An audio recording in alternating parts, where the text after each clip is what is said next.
ते काही लोकांना काही ना काही असं बोलल्याशिवाय बरं वाटत नाही, त्यांचा त्यांना लकला. आम्हाला कळतंय की आपल्या महाराष्ट्राचं भलं झालं पाहिजे. आम्हाला कळतंय एनडीए सरकारचा जास्तीत जास्त निधी आपल्या महाराष्ट्राला मिळाला पाहिजे. आम्हाला कळतंय 6-7 वेळेला FRP वाढली पण MSP वाढली नाही. MSP एकदाच 3100 रुपये झाली. आज MSP 40 रुपये व्हायची गरज आहे, तर कारखाने टिकणार आहेत. मित्रांनो, खोटं नाही सांगत, मला तर एवढे चेअरमन लोक येऊन भेटतात. आता तर त्या कमिटीमध्ये आपण कुणाकुणाला टाकलंय की मला वाटतं बाबासाहेब पाटील त्याचे अध्यक्ष आहेत त्या कमिटीचे, दत्ताभाऊ भरणे त्या कमिटीत आहे, दादाजी भुसे आहे, जयकुमार गोरे आहे, राधाकृष्ण विखे पाटील आहे, आणि कोण आहे विखे पाटील सांगितलं. असे 5-6 लोकांची ती कमिटी आहे.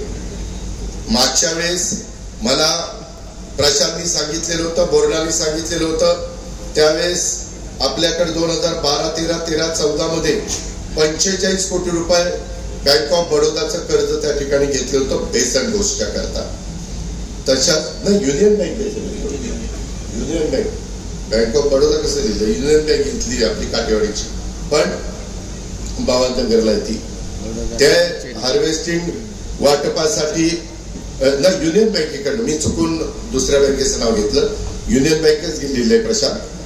बेसन डोस करता 45 कोटी घेतलेले होते आणि बँक ऑफ बडोदाकडनं हार्वेस्टिंगच्या वाटपाकरता तोंडणी वाहतुकीला आपण देतो ते कर्ज घेतलं होतं 16 कोटी.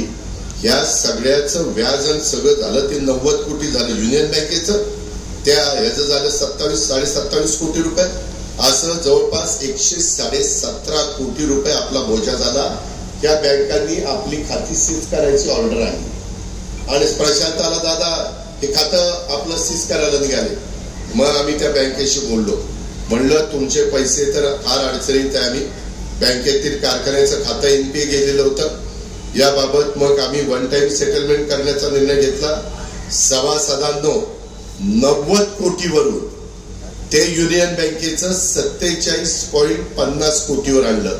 कर्ज होतं 45 कोटी, फक्त 2.5 कोटी रुपये जास्त दिले. हे कशामुळे झालं? आम्ही सरकारमध्ये होतो. शेवटी नाही म्हटलं तरी थोडस बँकांच्या पण वरिष्ठांचे काही ना काही कामं सरकारकडे असतात, त्याच्यावर तिथं आपण एक रिलीफ देण्याचा प्रयत्न केला. बँक ऑफ बडोदाचं 27.5 कोटीचं 8.5 कोटीवर आणलं, कारण त्याला हमीच नव्हती. मी म्हटलं सगळेच बुडणार बसा भाऊ, बसा असं नंतर केलं बसा. तर मग त्यांनी ते 8.55 लाखावर आणलं. 8.55.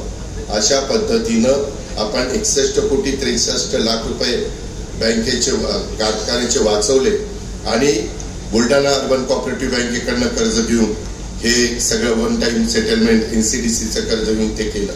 आजच्या घडीला आपल्या कारखान्यावर 173 कोटीचा बोजा आहे. हंगाम चालू करण्याच्या करता आपल्याला ताबडतोब 46 कोटी रुपये पाहिजे. त्याच्याकरता उद्याच्याला निवडून आल्यानंतर ऐच्छिक ठेव आपल्याला गोळा करावी लागेल. त्याला व्याज देऊ, रिझनेबल व्याज देऊ, ते कुठेही अडचणीत येणार नाही. हा शब्द भवानी मातेच्या साक्षीने तुम्हाला सगळ्यांना त्या ठिकाणी देतो.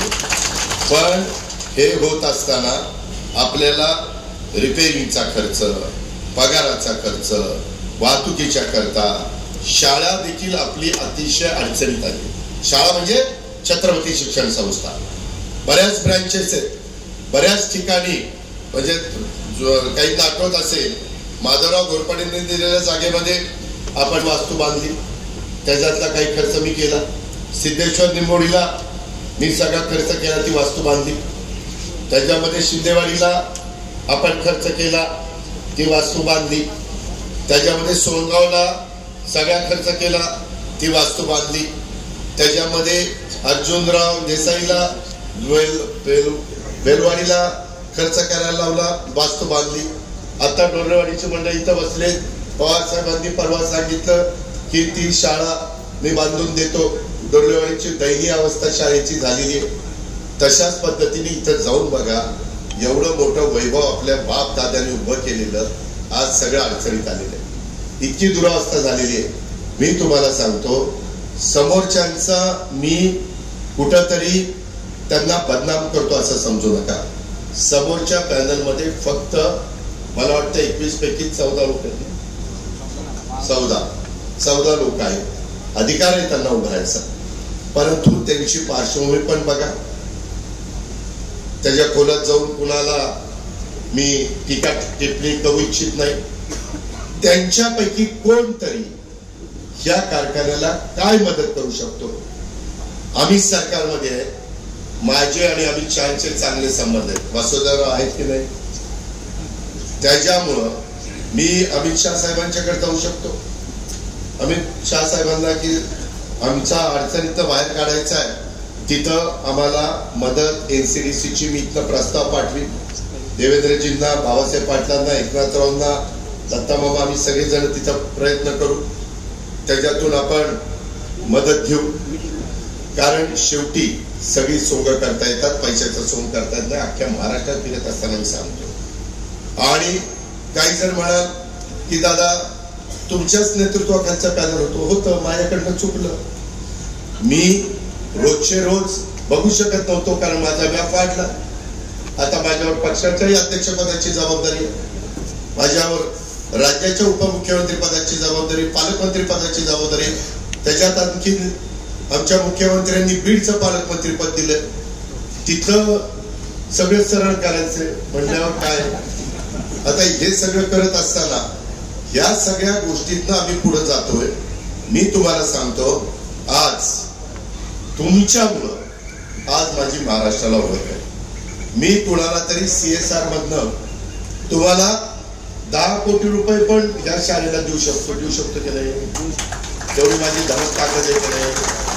भवानी मातेच्या साक्षीनं सांगतो, माझा तर प्रयत्न हा आहे की उद्याच्या 5 वर्षात बापूंच्या नेतृत्वाखाली कारखाना चालत असताना माझ्या असणाऱ्या जे काही ओळखीचा उपयोग करून या छत्रपती शिक्षण संस्थेला माझं टार्गेट आहे 25 कोटी रुपये शिक्षण संस्थेला. तुमच्या सभासदाच्या भावातनं नाही, भाग विकास निधीतनं नाही. ते मी काय करायचं ते करतो, तुम्ही नका काळजी करू. तुम्ही फक्त 18 तारखेला गप्प बशी तेवढं शिक्का मारायचं, बटन दाबायचं, शिक्का मारायचं काम करा, अशी माझी विनंती.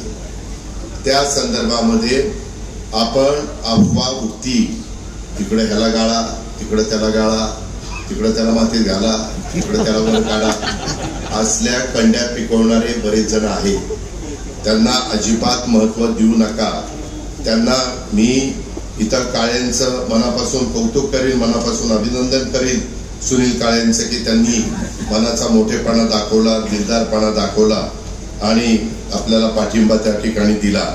आज उमेदवार निवडत असताना तोडीस तोड उमेदवार होते. खूप आमच्या तिघांची पंचायत होत होती, कुणाला घ्यावं कुणाला नाही. मी अभयसिंह विठ्ठलराव निंबाळकर, शहाजी बापूराव निंबाळकर, अशोक दिनकरराव देवकाते, सत्यजित भाऊसाहेब सपकाळ, अर्जुन पाटील, शशिकला शिवाजीराव, बागवान आशाबी हसनबाई, ह्या 6 जणांचे फॉर्म राहिलेले आहेत. 2 माझ्या महिला आहेत. सत्यजित सपकाळ आमच्या ब वर्गातनं राहिलाय, आमच्या NT मधनं अशोकराव देवकात्यांचा राहिला, अनेकांचे.